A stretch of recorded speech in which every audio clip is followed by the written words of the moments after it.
Welcome to a New Breed Design exclusive where we walk you through the high-level process of a logo refresh. So what is a logo refresh, you might be asking yourself, compared to a logo design? Well, a logo refresh is when the client is generally happy with their logo design and they don't want to reinvent the wheel. However, maybe it takes a designer's trained eye to identify some problem areas that the client may not see or may not have thought of, and therefore some alterations or improvements can be made, but in maintaining the overall essence of the original logo design so that the client does not have to undertake a major rebrand. So let's take a look at what that was for ProTac. So ProTac came to us in the beginning with the need for a website redesign. And we went back to, first base and said, okay, show us what you're dealing with regards to a brand first. And this was the logo that they were working with. So the first thing you'll notice is that it was not provided to us in a high-res format, which is what all designers need in order to embark on a new design process. So we, at first, just from a logical standpoint, suggested that, well, if this is the only type of file you have, we're going to have to recreate the logo. While we're at it, let's take a look at ways we can improve on this logo design and just set you up with something a little bit better with a little more longevity. So I'll tell you what I saw that were little problem areas when I first saw ProTac's original logo. Oh, and I should say that for the record, they had only had this designed a year prior. So for them, it was generally a new logo design, and they entrusted a professional with this work. And for the most part, it appears to be professional work.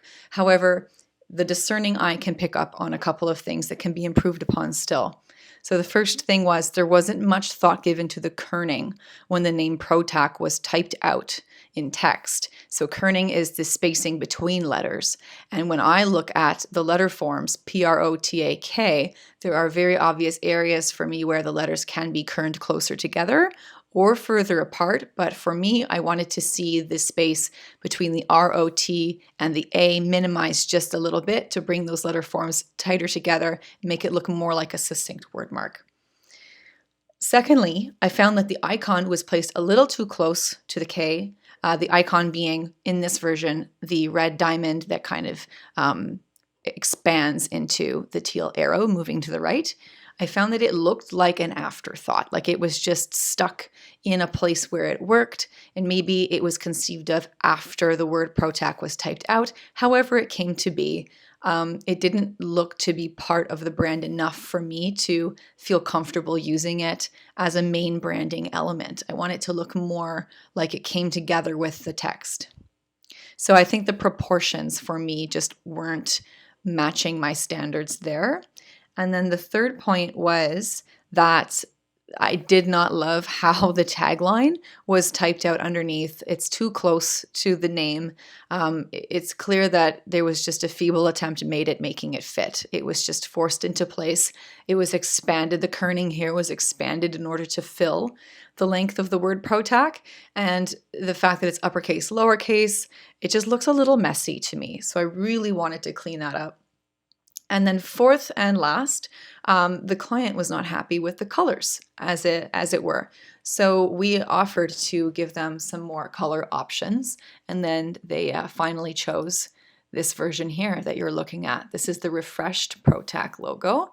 You'll notice that the first thing we did was change the font.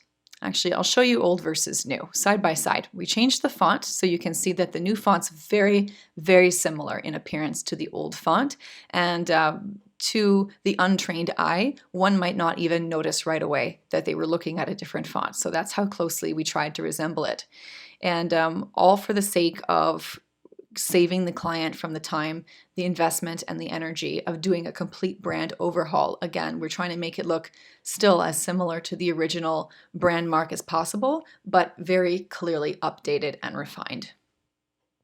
You'll also notice a big key difference is that we dropped the tagline entirely, and this wasn't even my decision. We had actually proposed a version with the tagline that worked, it fit, it looked succinct, it looked great, and the client said it was too much, so we let it go. And that's fine. Sometimes a client does not, sometimes a tagline does not serve a client. And so we would definitely be able to advise on that. But in this case, the client decided for themselves that they were comfortable running their business with using the name alone in the brand. And then finally, you'll see that the new color palette is reflected in the redesigned, refined icon design. So we've kind of pulled the elements of the diamond and the arrow a little closer together and closed that gap in between. And then we also let it breathe a little bit more with the word mark, and we evened out the proportions so that it looks like it was all planned together and not just thrown on at the end like an afterthought. And a little note about the new color palette. So we had foresaw, I should say, we didn't get to the point of using the old logo, but we foresaw having issues with the old color palette because red and teal, they do vibrate against each other. So if those colors were placed side by side without a buffer, which could occur in web design scenarios, the tension to the viewer's eye would be very uncomfortable. And so we used a very cohesive, harmonious color palette with the school bus yellow. It's kind of a middle ground between yellow and orange. Is it yellow? Is it orange? Either. And it's a very pleasing call to action or attention-grabbing color that we can actually functionally make use of in the web design. So that's one thing we plan for. And then the secondary color is this beautiful, cool, calm indigo that was inspired by the Pantone color of the year. And it is also kind of an in-between of blue and purple. And we love just the way it looks in layers with that diluted yellow in behind. So we do have a rather webby 3D look going on with this logo design, and that's okay because this logo was designed primarily for the purposes of web use. So it's okay that you are using gradients and that you are using transparency in your logo design. As displayed here, we've provided the logo, the client as well, with a version that performs very well on light backgrounds and a version that performs very well on dark backgrounds. So we call that full color and full color reversed. And so most of the time that we use this logo in their web design is going to be one of these two versions.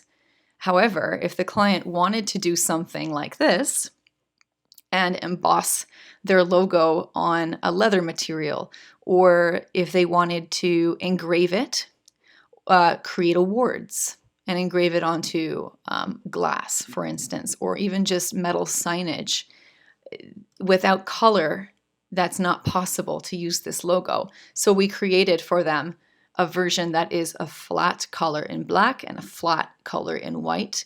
And these aren't necessarily meant for public viewing. They are for those specialty print jobs where the full color version just doesn't translate.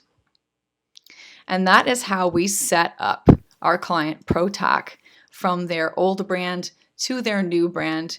And they're thrilled with it. They're having a great time making use of it. We are so excited, New Breed's team, to use it in the soon-to-come website redesign. And it just sets everyone off on the right foot. Everyone's excited for the fresh start. And I implore you, anybody watching who manages their own brand, whether you're a small business owner or you're new in business, to please seek a second opinion if there's any part of your logo that you feel just doesn't cut it, doesn't meet the standards of professional design. And if you're not sure, then we'll absolutely be happy to give you an assessment of your current logo design, and then you can choose from there whether to pursue a refresh or even a total redesign if that's up your alley. So thank you for watching and stay tuned for more.